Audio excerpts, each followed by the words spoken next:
Bismillahirrahmanirrahim. Assalamualaikum warahmatullahi wabarakatuh. Syukur alhamdulillah kita bisa berjumpa lagi di channel ini.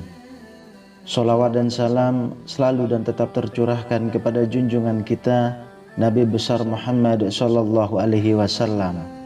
Allahumma sholli ala sayyidina Muhammad wa ala ali sayyidina Muhammad. Harapan dan doa saya semoga saudaraku semuanya selalu diberikan kesehatan, dilapangkan rezekinya, diampuni dosa-dosanya, dan dipanjangkan umurnya. Amin ya rabbal alamin. Sahabat beriman yang dirahmati Allah, sholawat merupakan salah satu cara kita mencintai dan mengakui kerasulan baginda Nabi besar Muhammad sallallahu alaihi wasallam dan memohon kepada Allah Subhanahu wa taala supaya menganugerahkan keutamaan dan kemuliaannya demi kebaikan kita sebagai umatnya. Dalam hal ini nampak jelas bahwasanya hakikat sholawat bukan hanya sekedar menyenandungkan madah kepada baginda Nabi besar akhir zaman saja, melainkan juga memiliki sisi lain, yaitu bermunajat kepada Sang Khalik sebagai Raja semesta alam, sehingga ada segenap harapan yang dimaksudkan dan butuh perantara sosok kinasihnya yang tak lain Rasulullah sallallahu alaihi wasallam agar diperkenankan. Allah Subhanahu wa taala berfirman, sesungguhnya Allah dan malaikat-malaikatnya bersolawat untuk Nabi. Hai orang-orang yang beriman, bersolawatlah kamu untuk Nabi dan ucapkanlah salam penghormatan kepadanya. Quran Surat Al-Ahzab ayat 56. Telah banyak kisah-kisah menakjubkan mengenai faedah dan berbagai hikmah yang dialami oleh orang-orang yang gemar bersolawat, baik mereka yang telah dipanggil ilahi maupun yang masih hidup di zaman sekarang ini. Melantunkan solawat tak hanya mendatangkan ketenangan hati, melainkan juga mengandung hikmah-hikmah tersendiri, bahkan tak akan mampu dijangkau nalar. Sebagaimana yang diceritakan dalam suatu kisah karya Tauhid Nur Azhar dan Sulaiman Abdur Rahim. Ada seorang ulama zuhud bernama Muhammad Abdullah bin Mubarak keluar dari rumahnya untuk menunaikan ibadah haji. Di sana beliau menyaksikan pemuda yang begitu larut dalam lantunan solawat yang disenandungkannya. Demikian juga tatkala di Mina dan Padang Arafah, Abdullah mendapati pemuda itu masih asik saja dalam lantunan solawatnya. Hai pemuda, tegur Abdullah kepada pemuda tersebut. Setiap tempat ada bacaan dan doanya tersendiri. Mengapa engkau tidak memperbanyak sholat dan doa, padahal itu yang lebih dituntut? Sedangkan engkau semenjak tadi hanya asik bersolawat saja.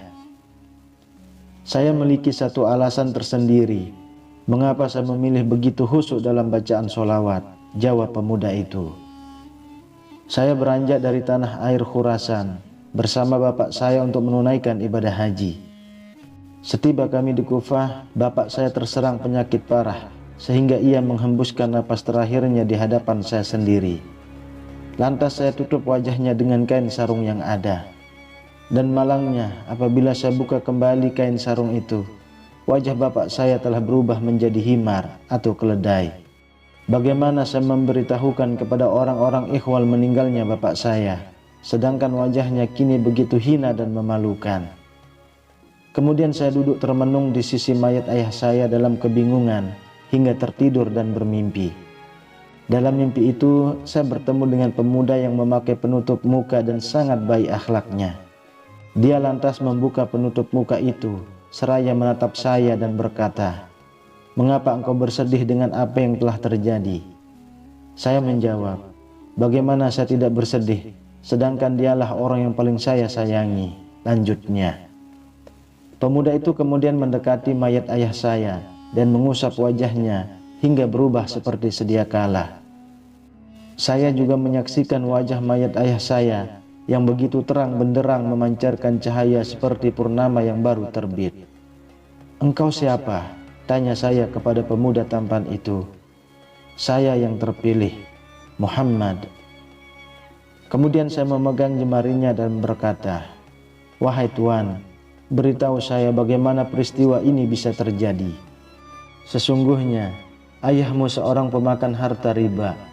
Allah telah menetapkan hukuman bagi mereka agar ditukar wajahnya menjadi wajah keledai yang hina di dunia, tetapi tidak di akhirat. Semasa hayatnya juga, ayahmu termasuk orang yang gemar bersolawat kepadaku sebanyak 100 kali sebelum tidur. Jadi, saat amalan umatku dipertontonkan, malaikat telah menyampaikan kondisi ayahmu kepadaku. Aku telah memohon izin kepada Allah untuk memberikan syafaat kepada ayahmu. Dan demikian aku datang untuk memulihkan wajah ayahmu sebagaimana sedia kala. Sahabat beriman yang dirahmati Allah, semoga dengan kisah di atas bisa diambil pelajaran dan bermanfaat untuk kita semua, yakni dengan senantiasa membaca sholawat bisa memberikan syafaat kepada kita baik di dunia maupun di akhirat. Amin ya rabbal alamin. Wallahu a'lam bissawab. Assalamualaikum warahmatullahi wabarakatuh. Allahu la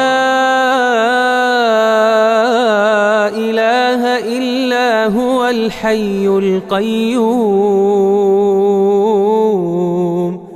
la ta'khudhuhu sinatun wa la nawm,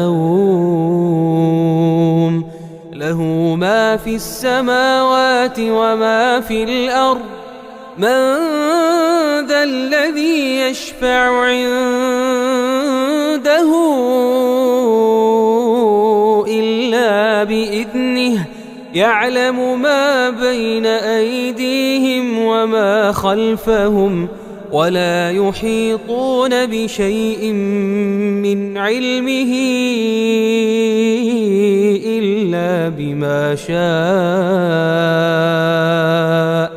وسع كرسيه السماوات والأرض ولا يؤوده حفظهما وهو العلي العظيم.